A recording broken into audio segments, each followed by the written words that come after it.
bakka itti nyaattu dhabdee sa'a 24 hinaaftuun. Sa'a 24 duula rabbante jechuudha. Siif jecha bar mana galee taa'e Fayyisaan. Saba kanaaf jecha bar biiliyoona hagas kaan bigartee lubbuu namaa itti qalaa jiru kana achi lafan naqee bar seera cabsee bar biyya ofiitiif jecha saba ofiitiif lammii ofiitiif jecha lafa gakkaa'e bar hadha nama silaa teettee nyaachiftee obaastee hadha Fayyisaan nama makiinaa amma namni olii bitu kana kan binnaaf mana akkamii galchine eessa jiraachifna nugusa goonee jiraachifna jennee itti yaadna osoo gartee fageessinee ka yaadnu taate taa'e jechuudha. Hadha silaa osoo jiraate Hacaaluu Hundeessaatii fi inni jagnoota olii aanaa namoonni yoo xiqqaate 5 ol kaliistii hiikee jiran namoota Oromoon kopheen irra deemte jechuudha. Galanni qabsaayaadhaa, galanni gootaa nu biratti, galanni jagnaa hayyuudhaa nu biratti salphisuudha jechuudha bartee. Gaafa inni du'e ammoo namni aga keenya siidaa dhaabuuf fiiguuf awwaala isaatiif ol caccabsu hin jiru jechuudha. Rakkoon nu qabnu tana waan rabbiin nu godhe moo. Kanaaf warri Fayyisaa Leellisaa irratti atileet Fayyisaa Leellisaa irratti duulu jirtanii diqqeenna keessaniif diinummaa keessaniif gadhummaa keessanii malee waa takka illee irraan buuftani. Yoomillee gartee haga inni diine akka warra kaleenu Oromoo deemutti diinee waan dalage ofirraa hin dhiqinitti jagna akka ofii gargaare jagna akka ofii waliin dhaabbate kaatiin hadha kijibdu kilaash fuudhee gaara seenee baraabbichuu wajjin innillee bututtuun ganda keessa deemtee hadha dhuufuu fi baqattutu jagnaan waa jedha warri dhuufuu fi dheessu. Halkan rafee dhuufuun diyyoo jette birdeemsi ofirraa darbee jaartiin jalaa gangalatee lafa dha'uu fi durriyyee yeroo gartee namni gartee harka dha'ee surree albaatutu namoota hayyoota kanaan waa jedha jechuudha. Dura of laal deebi'uuf duba dhiifamallee naa godha. Yeroo gadi haasaa kee namoota na uffolchallee waan guddoo dabarsine akka saba Oromootitti.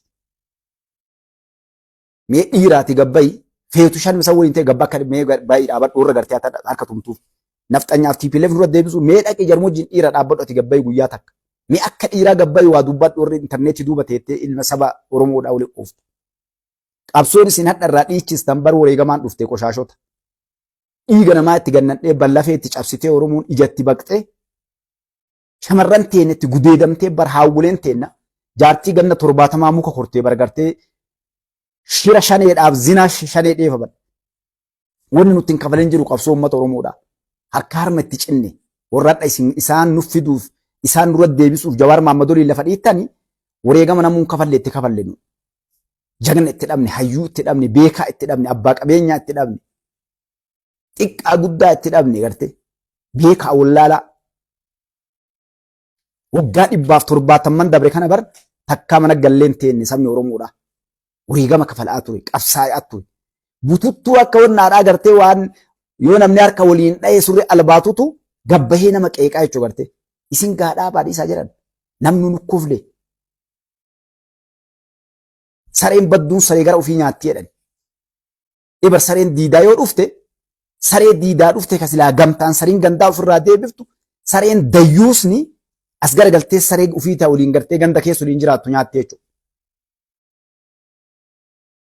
Gadhummaa bara. Maa ittiin duulle warra hadhaa si bocee si nyaatee gartee si xiqqeessaa jiru. Warra saba Oromoo salphisee galgalaa ganama yookaan an Oromoodha siin jedhaa yookaan nafxanyatti galee yookaan TPLF galee si xiqqeessu jiru. Warra mulqee si nyaatee gartee ilmaan tantee dhiiga sii lafa gannaqeen gaabbu Oromoo ajjeesuuf warra siin jiru.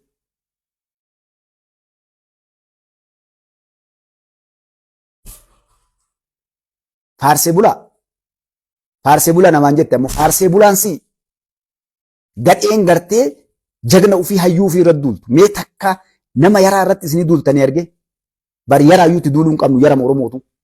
Wallaala Oromootu bare wallaalaa keenna gadheelleen gadhee keenna bare. Nuun himani gara finnu hin qabnu. Jagna arginaan qaata ijji isin baqxe. Hayyuu arginaan qaata ijji isin baqxe. Dayyuusa arginaan qaata jala galtan dayyuusaa tumsa. Maal Oromoo keessa kun hin dhalanne bare dayyuusni akkanaa kun. Aadaa qabdi safuu qabdi Oromoon dayyuusa illee ta'e ittiin bare kabaltee ta'e dhiirti kalee dabarte. Dayyuusa dhasin jala yaatan kana kabaltee teessitti dhiirti kalee osoo jiraatte. Ta'edus maal minne qettiin jettiin dhiirti kaleessa. Dhiirti nu keessaa dhumattee qamisii godhate kenna akka jiru namni gartee irratti yaa'e qaata. Dhiisaan tuqinaa mee nama kana gartee ilma namaa kana tuqinaa jagna kanneen hin tuqinaa nurra. Sunuu lamaanii sunuu harree ooftii jedhan.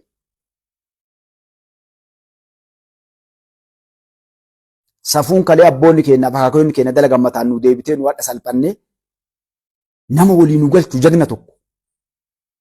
Hadha kutaan Oromiyaa keessaa osoo manguddoon ta'een abbootiin amantii walgeettee hadha salphannee dhaabadha gadi badaa keenya ni qabanna wallaalaa keenya ni qabannanii osoo hadha gabbaatee irti keessa raattee hayyuun keessa jiraattee baradha kutaan Oromiyaadhaa yoo wal qabnee gattee inni hadha barsilaa salphinni kun nutti hin dhufu. Hadha wanni gartee asii achi heerumtu gursummeettiin dhaaba dhibbatti heerumtuu fi gosa dhibbatti heerumtu saba Oromoo mataa waliin dhooftee hattuun ganda hunda keessatti uumamtee karaa gubbatti hin saamama uummanni keenya. Manatti ni saamama ganda keessatti wal qoodee kutaan amantii gandaan uummanni gaafa diini mukatti cabsu walii galee nagaan diina jala buluudhaa walii galuu dadhabee duriyyee ijaaree ganda hundaa gayyaase duriyyeen jagna keenyaaf hayyuu keenyaaf beekaa keenya guyyaa kanarraa irratti duultee jechuudha. Dhaabadha Oromoon of laalame manguddoon abbootiin amantiidha. Labsi ishee inni gartee masgida keessa dhaabbadhu nagaa dhaabbadhaa jedhiin zinaan haraama jedhiin hanni haraama kijibni haraama jedhi ishee qeessi akkas jedha abbaa gadaa akkas jedhi. Sheenni kalee, qeessiin kalee, abbaan gadaa kalee, manguddoon kaleedha. Ganda ofii qabdee deemtiin ebaltu ganda keessa jiraa jedhan. Hamaan ganda keessaa yoo bahe gartee qabadhu ilma kee jedhan. Yookaan gosti ni diinsiti yoo gartee sanii bahe. Hadha ka itti walii galchan wanni sareen nu nyaattee hadha hayyuun keenya arrabamuuf namuu gartee xiqqaa guddaan kun makiinaa naa bitaniif duriyyee hattuuf qoshaashaa jala galee namni gartee sirna takka liqimsaa qofa deebe namni keenya rabbi rahmata isin haa godhu. Horii laaluu qofa gartee. Maanoo tuksiisanii hundinuu bes bakka hundaa birriitti darba duriyyeen barattee kaawwaamaa 10,000 20,000 1,100 kennanii 200 kaan makiinaa itti bitanii kaan maal godhanii namni tokko gabbayee haqaa dubbatu dhugaa waliin dhaabbatu hin jiru jechuudha. Akkana osoo lafa dhiinnu hadhallee diinnu dachaasuu deemtan osoo jagni gabaabaa fayyuun gabaabaan jiraatee hadha gartee nu faluu baate qaata nu gurgurtanii silaadha. Osoo namuu dantaa ofii liqimsaa ofii makiinaaf jinnii si bitanii furii hadha guuranii si kennan qabri biraa galuu deemta. Hagam jiraatta addunyaa tana gubbaa seenaa dalaga gabbayi. Yoo akkam guddatte ganna 70 akkam yoo dheeratte ganna 80 jiraatta. 50 60 haganaaf gartee duniyaa boru kabraa makiinaa boru kabraa uuf. Jaartii teetiif ilmaan tee kabraatu barti galee kabalee ilmaan tee illee ergatee jaartii illee itti galuu deema. Maal jara na ummaa Oromooti jedhiifamallee naa godha. Akkam ta'u jira ganam deemaa jira. Haganuu guutuu Oromoo sirna hin qabdu. Namni dhaabbadhu namaan jedhu hin jiru. Ijoollee teessanii barka gabbaatee jagna salphiftee hayyuu salphiftee goota salphistee bakka hundatti maqaan nu badaa jiru. Namarraa bahe namni kun mukarraa bahe. Saba wal nyaatu jabaan keenya dhufnaan qaatatti ka'an. Hayyuun keenya dhufnaan qaatatti ka'an. Warri qabrii kalee isin jalaa nabde. Jeneraal Waaqoo guutuutu ijaarraa abbaa gadaatiif bar abbaan jifaar. Mee jagni isin jalaa hafee eenyu jira jedhan. Namni qabrii keessa jiru. Kana hunda ka dalagan qoshaashaa faarsee bulaa waa liqimsee faarsu warte. Warra waa itti kennanii faarsaa jagna keenyaaf hayyuu keenya ammoo dhagaa itti guuraa oola guyyaa kana guutuu garte. Saba kiyya rabbiillee isin hin dhiisu bara wanni kun safaa jirtan. Waan arganne alhamdulillah jennee fudhanneeti taaftee yaa rabbiina rabbiin akkas jedha nabi rabbi lasa kan nu barsiise diiniin keenya kan nu barsiise. Ilmi namaatu ati galatoonfatte waan biraa dabalee sii kenna. Namni nama hin galatoonfanne rabbiin hin galatoonfatu jedhan. Maaliif ilma namaa jechuun bar maal dhabne maal arganne adda. Eenyu namni ifaajee tana fidee asii hin gahe. Akkamitti namni fayyisaa leellisaa irratti duudha. Nama miskiina kana waa meeqa dhabe. Yeroo takka fiigee bar waan hambi waggaa 100 nyaatu inni gartee fuudhee as deebi'a. Dhiis horii argatu. Beekumtiin inni addunyaa gubbaa argatu gootiin barambaan wanni bar sa'a 24 as gubbaa taa'ee Oromoo gurguratee yookaan Amaara Tigree ta'uu fadha jawaariin keessan bari beekumtii argachuu ofii tokko bara. Kalammataa mallaqa argachuu. Namtichattiin tun maal janiin eenyu raada eegee dhiigaa jedhan gartee. Ilma daafee ka bakka inni gahe sabni waliin galle ka bakka inni gahe namni nagaan hin jiraanne gartee. Yaa Rabbi ilma daafee intal daafee yaa Rabbi nurraa qabanii bar gurbaa daafee daafamaa raafamaa. Ka jechuun dubbiin isaa balaa gochi isaa balaa deemsi isaa balaa. Kayoo inni waa dubbate lubbuun namaa baddu namni wal dhabu waliin galle waliin dhageenye jira. Nama yoo inni dubbatee waagoo namni olii galuu jira garte. Nuti diiniin keenya akka uummata musliimaatitti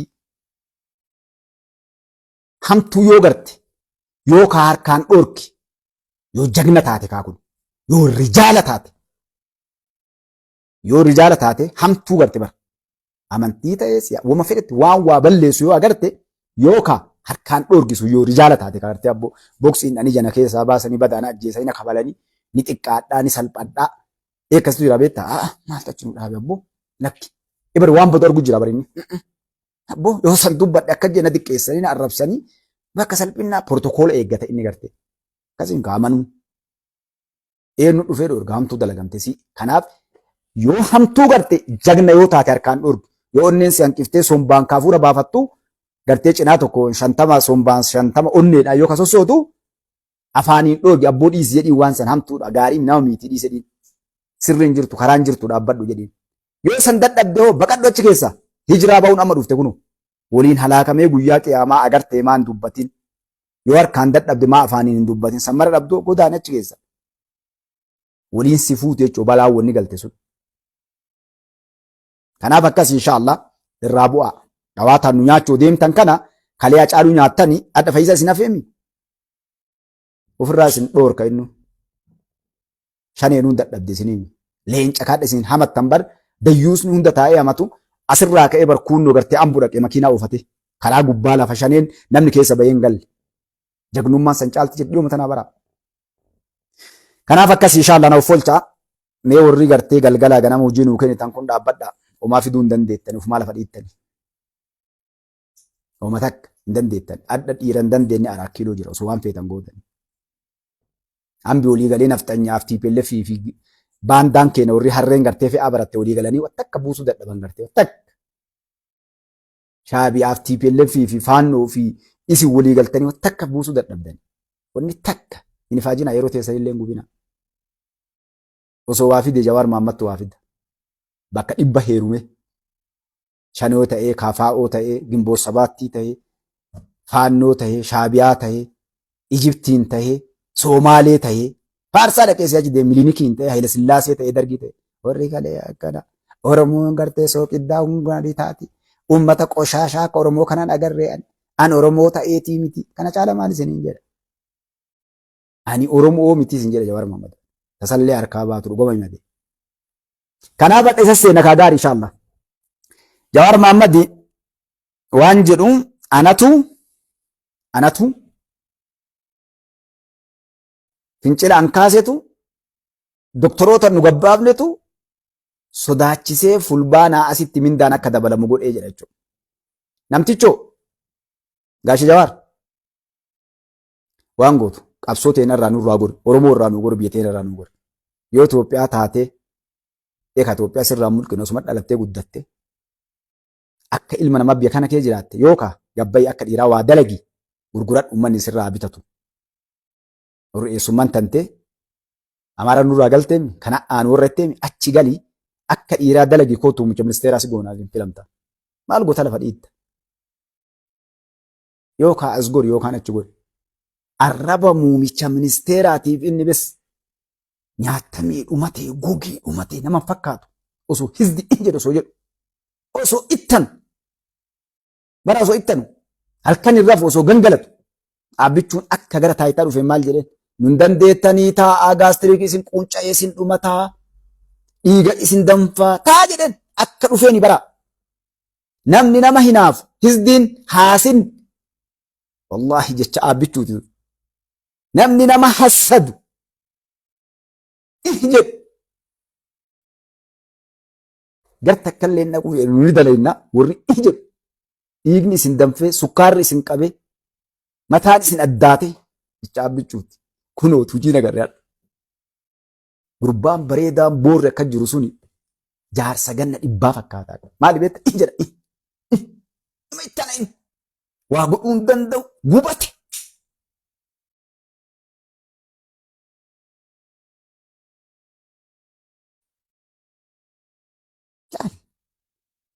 Laal waasni malagaa gaariitti nagaa.